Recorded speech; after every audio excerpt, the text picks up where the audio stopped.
ressemble. Il est le Dieu de gloire, élevé dans les cieux. Personne n'est comme lui. Personne n'est comme lui. Personne n'est comme lui. Personne n'est comme lui. Personne n'est comme lui. Personne n'est comme lui. Personne n'est comme lui. Voici, il vient. Au son de la trompette, chez vos chalets, brillant comme le soleil. Élève la voix, comme c'est le jubilé. Radio Sion, dansez. Voici, il vient. Tu règnes à jamais. Tu es couronné pour l'éternité. La couronne ne quittera jamais ta tête, Seigneur. Ton royaume est éternel. Nous te bénissons, Seigneur, ô Dieu, parce que là où les rois de la terre ont un règne, Seigneur, ô Dieu, qui a une fin dans la durée des temps, toi tu régneras d'âge en âge, d'éternité en éternité. Et Seigneur, tous les peuples viendront se prosterner devant toi, parce que tu es le véritable roi. La Bible dit, Seigneur, que tu es le roi des rois, le Seigneur des seigneurs. C'est toi qui gouvernes au-dessus de tout. Seigneur, la Bible dit au Seigneur, au Dieu, que c'est toi qui rassasies à souhait tout ce qui a vie. Seigneur, la Bible dit que tu ouvres ta main et que tout ce qui a la vie, Seigneur, est rassasié en toi. Seigneur, tout ce dont nous avons besoin, nous le trouvons en toi. Nous te bénissons, Seigneur, ô notre Dieu, parce que le désir le plus ardent de nos cœurs, c'est de demeurer dans ta présence à jamais.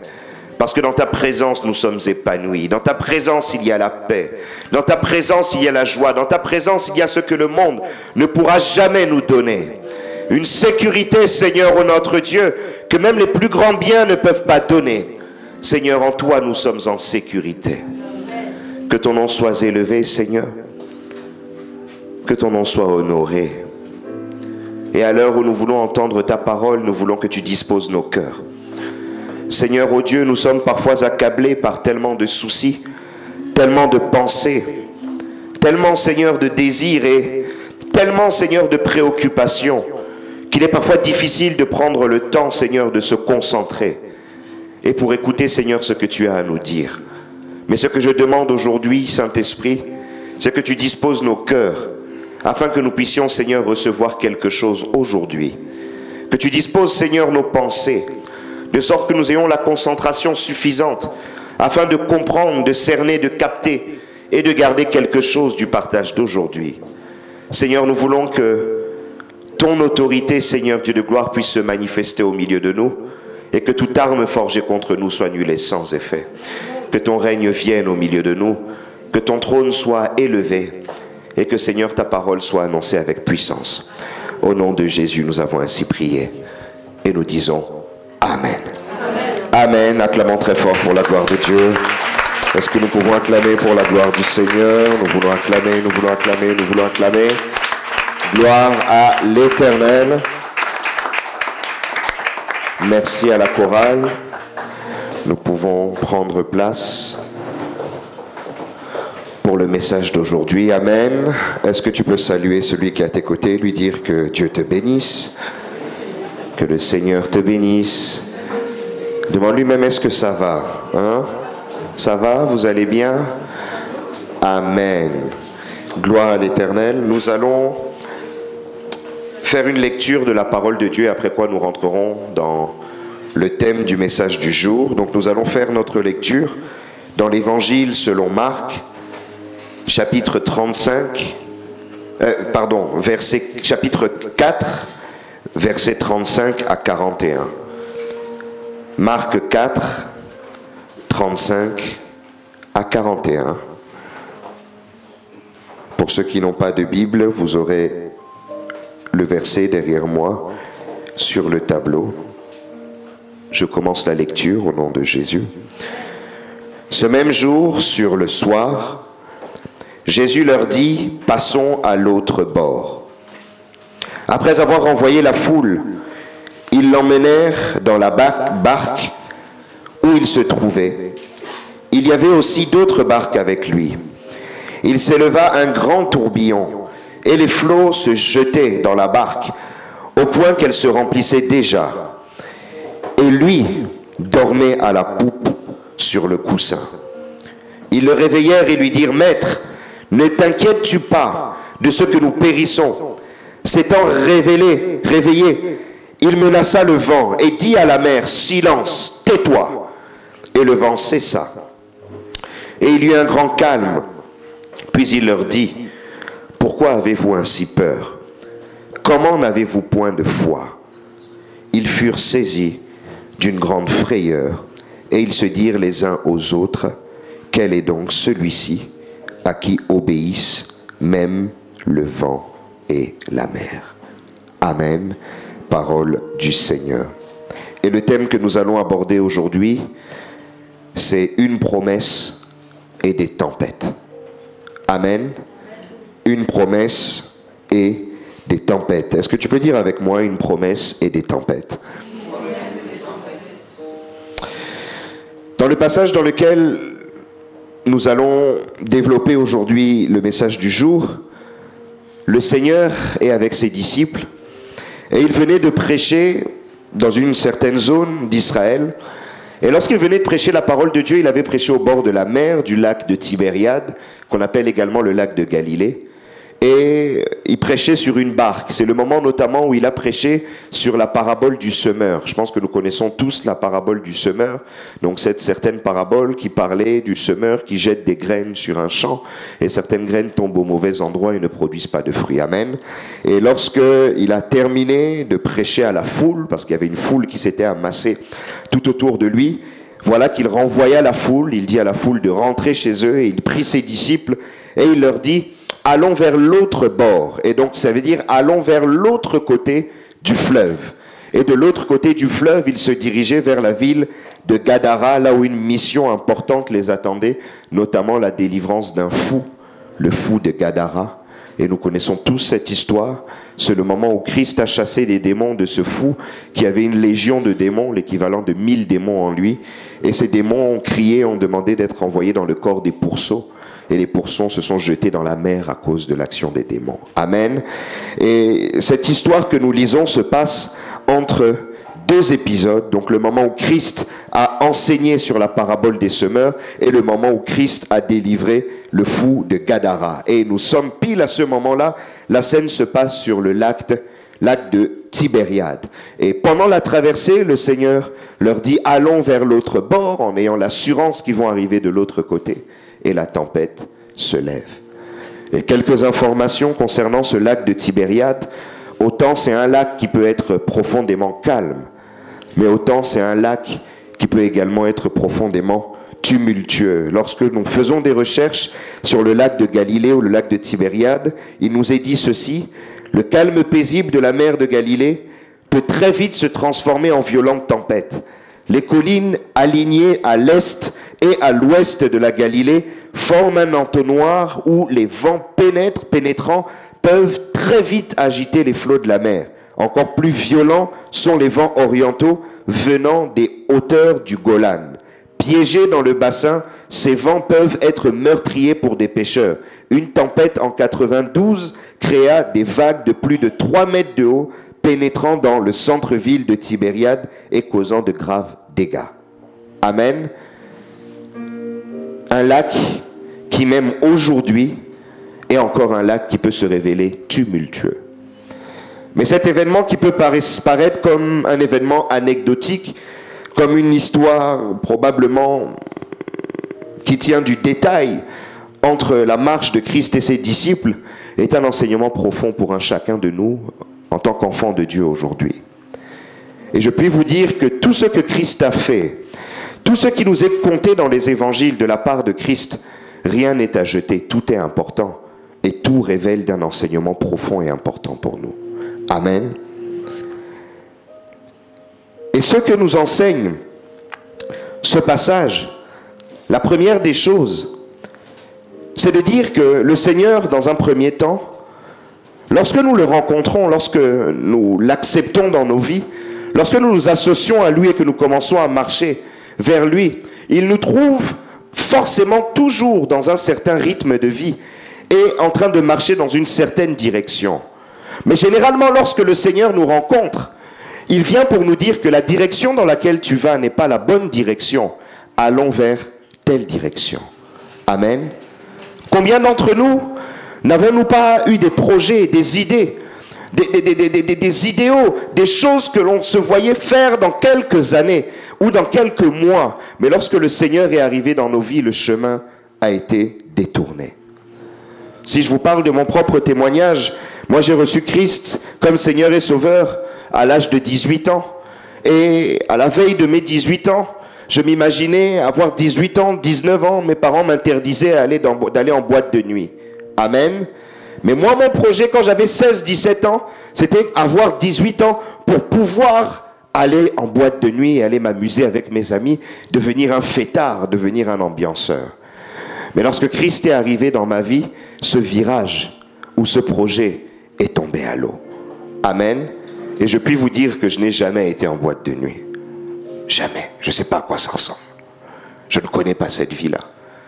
Et Christ m'a détourné de cette voie, mais m'a montré un autre chemin. Amen. Et il m'a dit, non, tu ne seras pas un fêtard, tu ne seras pas un ambianceur, mais tu seras pasteur. Oh, compliqué. Amen.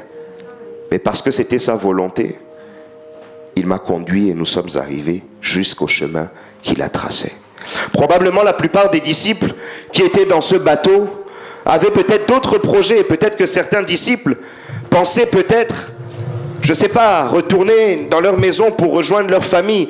Peut-être que certains avaient des projets et des plans. Mais lorsque Jésus a dit « allons vers l'autre bord », ils se sont tous mis à suivre le chemin que Jésus avait tracé. Amen. Mais je puis vous dire que le chemin et la direction que Jésus montre est toujours la meilleure des directions. Il n'y a pas meilleure direction que ce que Jésus nous présente. Il n'y a pas meilleur plan ou projet pour nos vies que les projets que le Seigneur nous fixe. Et ceux à ce moment-là qui ont décidé peut-être de faire marche arrière et de ne pas aller vers l'autre bord, de rentrer chez eux, ont pris la plus mauvaise décision de leur vie. Parce que de l'autre côté, il y a toujours des grandes choses qui nous attendent. Cet élément également nous montre que la foi chrétienne n'est pas une foi statique. La foi chrétienne nécessite un mouvement. Lorsqu'on donne notre vie au Seigneur, ça nécessite toujours une décision et un mouvement pour aller quelque part. Lorsque vous prenez l'histoire d'Abraham, par exemple, dans Genèse 12, à partir du verset 1, l'Éternel l'invite à quitter la maison de son père. Autant il a rencontré Dieu et directement Dieu lui demande de faire un mouvement. Quitte la maison de ton père et va à l'endroit que je t'indiquerai. Amen. Et généralement, cette direction que le Seigneur nous montre s'accompagne bien souvent de promesses. Des promesses qui s'attachent à une direction que le Seigneur nous donne. Et lorsque nous lisons Genèse 12, 1 à 3, l'Éternel dit à Abraham, va-t'en de ton pays, de ta patrie, de la maison de ton père, dans le pays que je te montrerai. Je ferai de toi une grande nation et je te bénirai. Je rendrai ton nom grand et tu seras une source de bénédiction. Je bénirai ceux qui te béniront et je maudirai ceux qui te maudiront et toutes les familles de la terre seront bénies en toi. Cette promesse d'Abraham est nôtre. Amen. Mais je puis vous dire que lorsque le Seigneur nous demande de faire un mouvement, il y a des promesses qui s'attachent à ce mouvement. Il y a des bénédictions qui s'attachent à ce mouvement. Il y a des bienfaits, il y a une grandeur qui s'attache à ce mouvement que nous faisons avec le Seigneur. Mais bien souvent, toutes ces choses, lorsque les tempêtes arrivent, semblent tomber à l'eau. Amen. Et nous avons du mal à le comprendre. Et une autre chose à dire par rapport au Seigneur, c'est que lorsque nous le croisons, nous découvrons notre véritable destinée. Proverbe 16,4 nous dit « L'Éternel a tout fait pour un but, même le méchant pour le jour du malheur. » Même le méchant est méchant, non pas parce qu'il le veut, mais parce qu'aussi c'est sa destinée d'être méchant. Amen. Souvent on se pose des questions, comment cet homme est aussi méchant? Bien aimé, même lui a été créé pour être méchant. Mais bien aimé, toi qui n'as pas été créé pour être méchant, l'Éternel a fait et t'a créé pour un but ici-bas sur terre. Personne n'a été créé pour rien.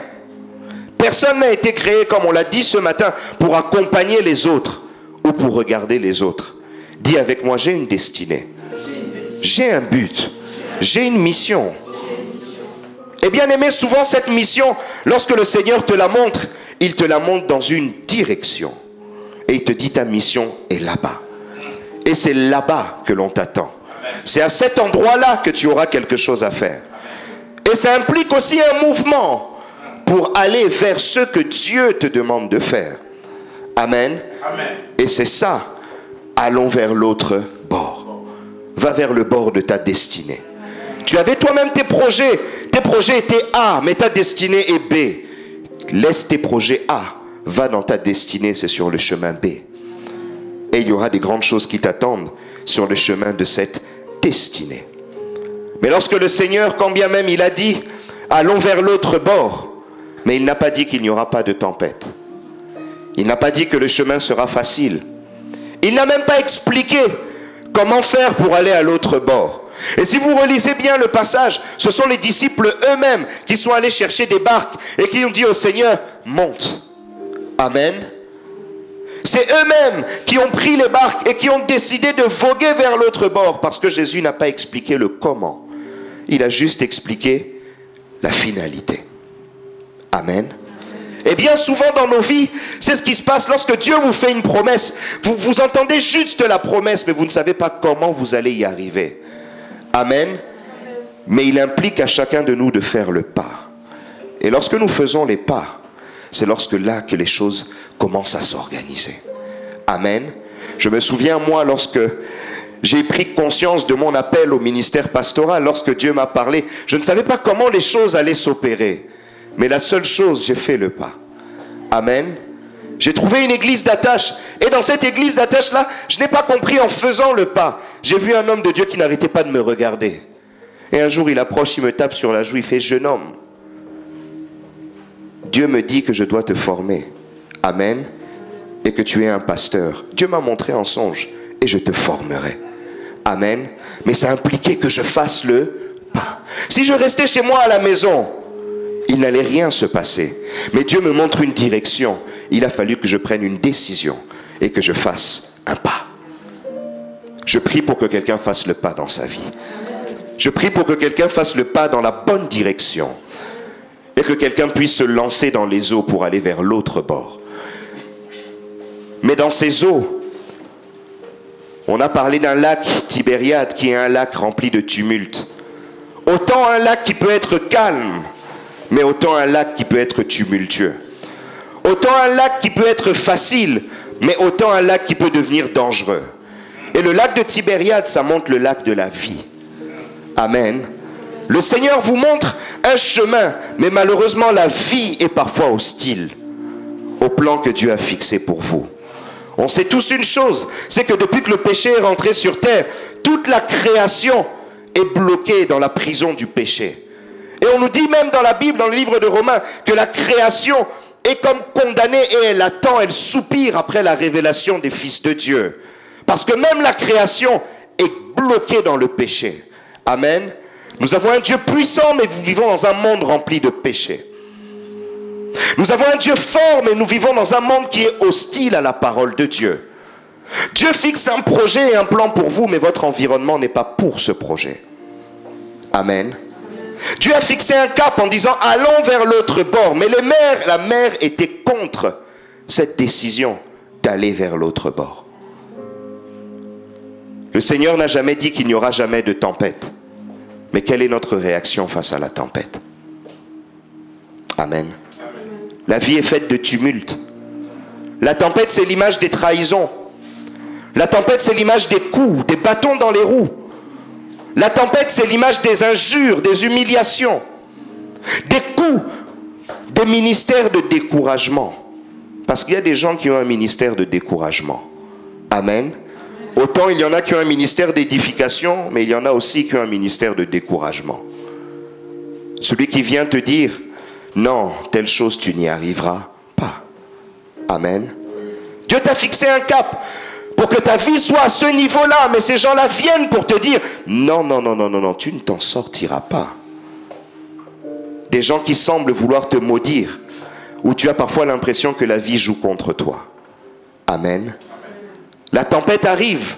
Et souvent la tempête se lève au moment où nous décidons de faire le pas. Lorsque Dieu nous a parlé et que nous ne faisions rien, il n'y avait pas de problème. Mais lorsque tu te décides à t'engager dans ce que Dieu veut, les problèmes arrivent. Et les oppositions se lèvent. Combien de personnes ne s'opposent-ils pas à ce que nous sommes, ou à ce que nous faisons, ou à ce que nous devons faire? Amen. Combien de fois n'ai-je pas personnellement vécu des oppositions au moment où je me lève plein d'espérance, pensant que les choses vont réussir. La tempête se lève et une opposition vient faire face comme un mur. À qui ça n'est jamais arrivé? À tout le monde. Parce que malheureusement la tempête se lève à cause de deux choses. C'est que la première chose, nous avons un ennemi, le diable. Et je pense que nous sommes tous d'accord, le diable existe. Amen. Autant Dieu est grand, autant Dieu existe, autant le diable est petit, mais il existe quand même. Amen. Et quand bien même il est petit devant nous, il a quand même un pouvoir de nuisance. L'ennemi bien souvent se lève dans des moments stratégiques. Vous allez voir que Satan va toujours arriver à un moment où il y a une faiblesse. Amen. Au moment où tu es bien lancé, où tu as bien lancé ton départ, ton bateau commence à déployer ses ailes. Et là, lui vient activer une tempête dans ta vie. Combien de fois Satan ne vient-il pas s'opposer à nous dans des moments où on ne s'y attend même pas? La mer paraît calme, mais là, il fait lever les vents contre toi. Amen. Et surtout quand on est serviteur de Dieu, parfois tu ne comprends pas. La tempête se lève à un moment où tu as l'impression que tout le monde s'est ligué contre toi. Mais c'est le travail de Satan. Amen. Et étant opposé à tout ce que Dieu dit, sa mission c'est que tu n'arrives pas vers l'autre bord. Amen. Dis avec moi, j'ai un ennemi. Et il s'appelle Satan. Et il ne me vaincra pas. Son but aussi c'est de nous décourager. Parce que bien souvent lorsque nous allons vers l'autre bord, sa volonté est que nous fassions demi-tour. Et que nous revenions à ce que nous avions laissé derrière nous. Et parfois il arrive à ses fins. Combien de projets n'avons-nous pas abandonnés, sachant que c'était la volonté de Dieu? Amen. Sachant que Dieu était avec nous. Mais il a juste fait lever une petite tempête et tu es revenu en arrière. Tu as lâché. Mais bien aimé, c'était pour toi. Combien d'appels ne sont-ils pas morts? Tu avais une vocation, Dieu t'a appelé à travailler, à faire quelque chose pour lui. Le diable s'est levé un peu, tu as goûté un petit combat. Et tu dis, non, moi j'arrête, c'est pas pour moi ces choses-là. Amen. Après avoir tout surmonté, il y a une bénédiction pour toi. Continue à te battre.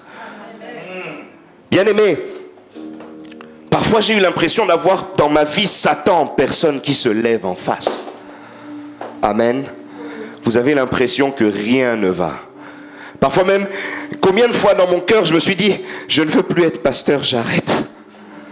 Peut-être que je ne prêcherai pas aujourd'hui. Et pour vous annoncer une parole d'encouragement. Amen. Parfois le doute s'installe.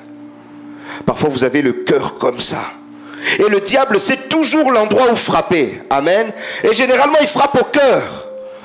Avec de la trahison de personnes qui sont proches. Avec des coups bien placés et bien choisis. Amen. Mais là, ne reculez pas. La deuxième des choses, c'est qu'il y a les ennemis de la foi, les gens du monde. Il ne faut pas croire, les gens du monde ne sont pas Satan. Mais les gens du monde sont à la merci de Satan. Amen. Il y a des gens qui paraissent comme utilisés, comme des instruments contre vous. Je ne sais pas si vous avez déjà vu ça. Vous avez l'impression que cette personne-là, elle s'est réveillée le matin juste pour vous détruire. Ce n'est pas lui ou elle, mais c'est l'ennemi qui manipule derrière. On voit bien souvent les éléments avec un pantin. Vous voyez une main qui manipule avec des cordes une personne. Et combien de fois ça n'arrive pas même au travail? Vous avez quelqu'un ou un chef ou un responsable qui s'oppose farouchement à vous. Vous vous demandez, mais pourquoi on dirait que je suis sa tête de Turc? Amen. Il ne voit que moi, mais il a rêvé de moi cette nuit ou bien. À qui ça n'est jamais arrivé? Amen. Et le but, on dirait que c'est pour vous faire démissionner. Mais ce que vous ne savez pas, c'est que vous êtes au bord de la promotion. Mais le diable utilise quelqu'un pour vous faire démissionner. Bien souvent, les risques et les attaques que l'on a, c'est plus proche de la ligne d'arrivée que lorsqu'on était parti. Parce que Satan veut nous faire couler au moment où nous allons arriver là où nous devons arriver avec Dieu. Et il utilise des gens, des hommes, des femmes, des organisations. Amen. Des groupes. Vous vous asseyez à des groupes qui parlent sur vous. Amen. Téléphone sonne. Ouais, vous avez vu, etc. Des critiques, des attaques même parfois personnelles. Parfois même on se moque de vous, même sur votre physique ou sur ce que vous êtes. Tout ça pour que vous puissiez baisser les bras. Dites avec moi, nous ne baisserons pas les bras. Nous ne baisserons pas les bras. Bien-aimés, le Seigneur nous montre une direction, mais il y a toujours une opposition. Nous pouvons prendre l'exemple des enfants d'Israël.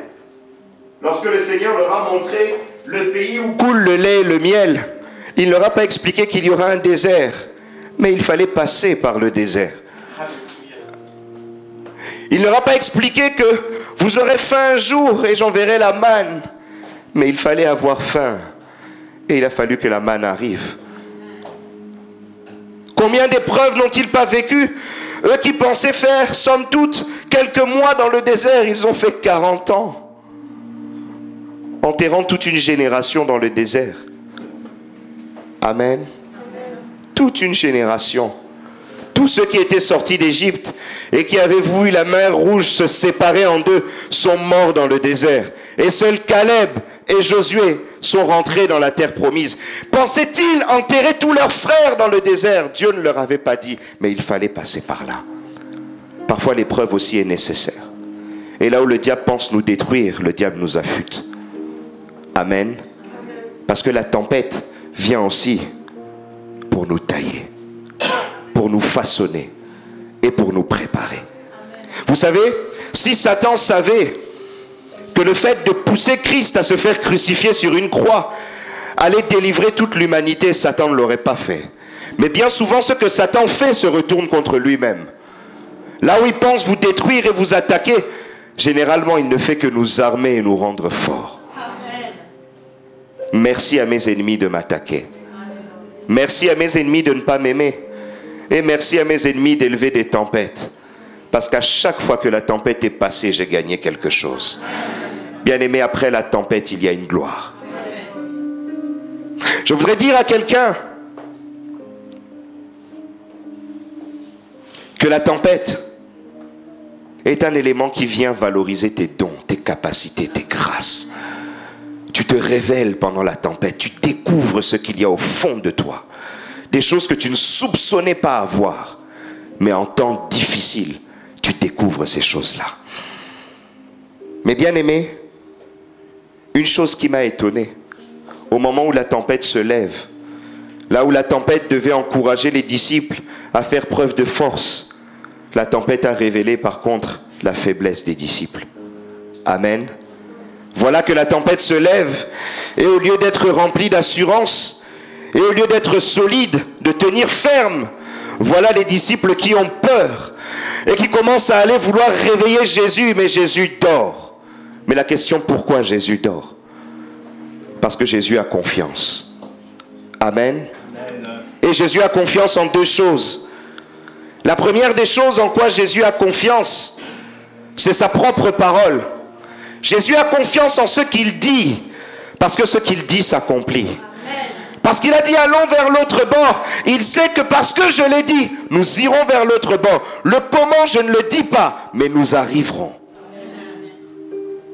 Il dort parce qu'il s'est souvenu de cette parole d'Ésaïe qui parlait de lui-même et qui disait dans Ésaïe 55, 10 à 11, comme la pluie et la neige descendent des cieux et n'y retournent pas sans avoir arrosé, fécondé la terre et fait germer les plantes, sans avoir donnez de la semence au semeur et du pain à celui qui mange. Ainsi en est-il de ma parole qui sort de ma bouche. Elle ne retourne point à moi sans effet, sans avoir exécuté ma volonté et accompli mes desseins.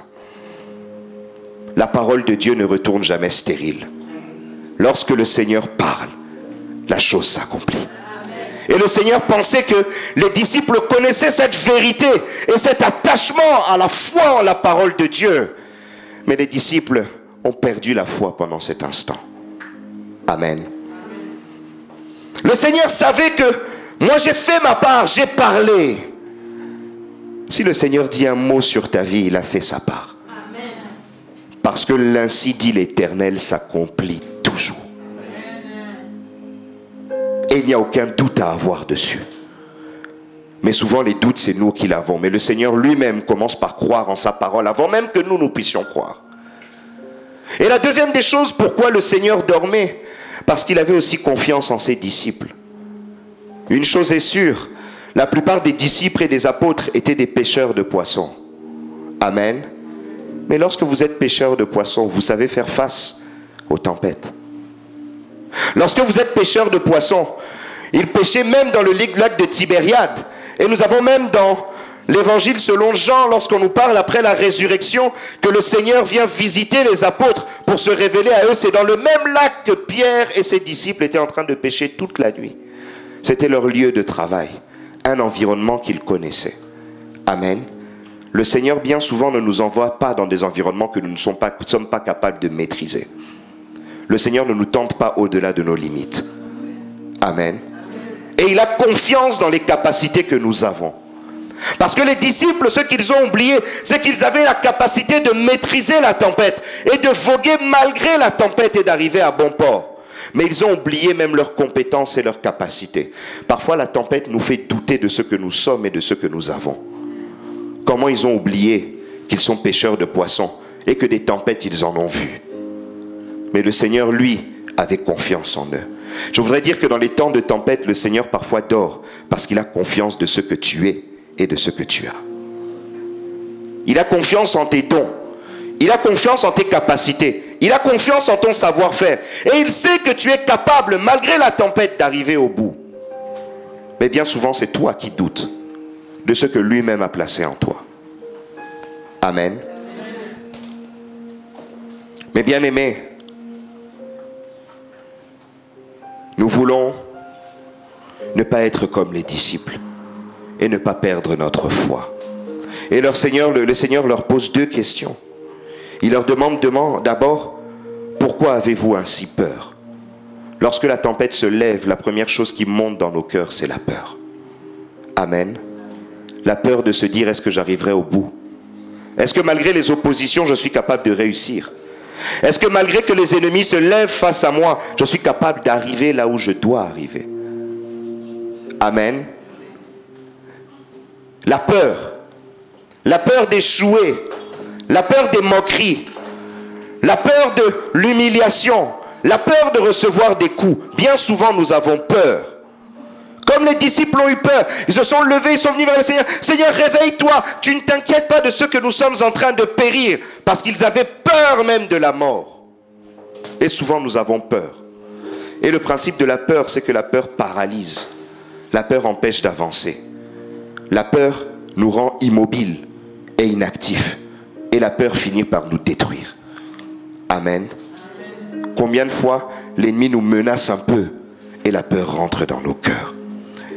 La deuxième chose qu'il leur demande, c'est comment n'avez-vous point de foi? Et lorsque nous lisons la même histoire dans l'évangile selon Luc, dans Luc 8, il leur dit, où est partie votre foi? Amen. Et bien souvent, lorsque les épreuves arrivent, la foi fuit. Alors que la Bible dit que sans la foi, nul ne peut plaire à Dieu. Bien aimés, parfois, nous laissons notre foi aux oubliettes parce que les épreuves sont difficiles. Et nous oublions de croire dans ce que le Seigneur nous a dit. Bien aimés, combien d'entre nous ici ne croient plus dans les promesses de Dieu? Combien d'entre nous ici sont peut-être malades et il vous a été dit, tu vas être guéri. Mais l'épreuve est arrivée, tu es rentré à l'hôpital. Et à l'hôpital, tu te dis, c'est fini pour moi. alors que le Seigneur avait dit que tu es guéri. Amen. Combien d'entre fois d'entre nous, le Seigneur a dit que tu vas vivre une percée, une élévation. Mais un tumulte arrive et la précarité rentre dans ta vie. Mais quand tu es dans la précarité, tu commences à te dire, c'est fini pour moi. Et tu n'as plus la foi. Amen. Tout comme les disciples étaient assurés d'arriver jusqu'à Gadara, de l'autre côté du lac. Mais lorsqu'ils ont senti le bateau tanguer, ils avaient l'impression qu'ils n'y arriveront jamais. Je voudrais appeler quelqu'un à garder la foi. Dis à celui qui a dit, garde la foi. Garde la foi. Dans la tempête, garde la foi parce que tu arriveras à l'autre bord. Et l'autre bord, c'est pour toi. Et dans l'autre bord, il y avait une gloire qui attendait les disciples. Lorsqu'ils sont arrivés, ils ont délivré un homme qui était lié dans les chaînes de 1000 démons. Amen. Et c'était la gloire qui les attendait de l'autre côté. Il y a un exploit qui t'attend de l'autre côté. Lorsque tu vas arriver, il y a quelque chose de bien. Mais il ne faut pas que tu lâches. Il ne faut pas que tu abandonnes. Il ne faut pas que tu te mettes à crier et à paniquer. Seigneur, Seigneur, viens au secours. Alors qu'il a mis les clés en toi pour pouvoir réussir. La prière de quelqu'un qui a la foi, c'est Seigneur, merci. Parce que tu es calme et que j'arriverai à l'autre bord. Seigneur, je regarde ton calme et je te regarde dormir, je dors avec toi. Parce que je sais que le bateau arrivera même si je dors. Amen. Je garde le calme comme toi tu gardes le calme. Mon cœur reste dans la paix. Je veux être tranquille. Je ne veux pas me troubler. Bien-aimé, quelqu'un qui a la paix, c'est quelqu'un qui adore. C'est pas quelqu'un qui fait Seigneur, Seigneur, s'il te plaît, secours-moi. Non, c'est quelqu'un qui dit Seigneur, je te dis déjà merci. Je n'ai pas vu, mais merci. Parce que je vais toucher la terre ferme. Et je ne mourrai pas dans ce bateau. Amen. Est-ce que nous pouvons réfléchir autrement? Est-ce que nous pouvons réactiver nos foi? Est-ce que nous pouvons élever nos foi à la dimension d'Habakkuk, où le Seigneur lui dit, car c'est une prophétie dont le temps est déjà fixé. Elle marche vers son terme et elle ne mentira pas. Si elle tarde, attends-la, car elle s'accomplira certainement. Habakkuk 2:3. Ça s'accomplira certainement. L'autre bord, nous le verrons certainement. Le Seigneur a parlé, il a dit allons. Mais parce qu'il a dit allons, ça veut dire que nous arriverons. Je voudrais que quelqu'un ait la foi que j'ai aujourd'hui pour croire en des projets qui paraissent aujourd'hui lointains. Peut-être que l'autre bord te paraît tellement loin, tu as l'impression qu'il y a tellement de combats jusqu'au moment où tu vas arriver. Mais je voudrais dire à quelqu'un, tiens ferme et tu y arriveras. Tenons ferme et nous y arriverons. Ne laissons pas mourir les promesses que Dieu nous donne. Et ne les laissons pas tomber dans l'eau. Parce que la volonté du diable, qu'est-ce que c'est? C'est que tu fasses demi-tour et que le bateau chavire. Et que là où Dieu avait dit que nous devons aller de l'autre bord, tu te retrouves dans un autre bord encore, mais qui n'était pas le bord de Dieu. Amen. Je voudrais que nous puissions nous associer dans la prière, ensemble. Prier d'un seul cœur et d'une seule pensée, pour que le Seigneur nous aide à tenir ferme jusqu'à arriver de l'autre côté. Je voudrais que nous puissions faire une prière si nous étions fatigués, que nous étions découragés et que nous n'arrivions plus à combattre et que nous n'avions plus l'espérance d'arriver à l'autre bord, de prier ensemble d'un seul et même cœur pour pouvoir voguer jusqu'à là où nous devons arriver. Et si tu ne sais pas encore la direction que le Seigneur nous donne, nous pourrons également prier pour que tu saches quelle est l'orientation que le Seigneur donne à ta vie. Que Dieu vous bénisse.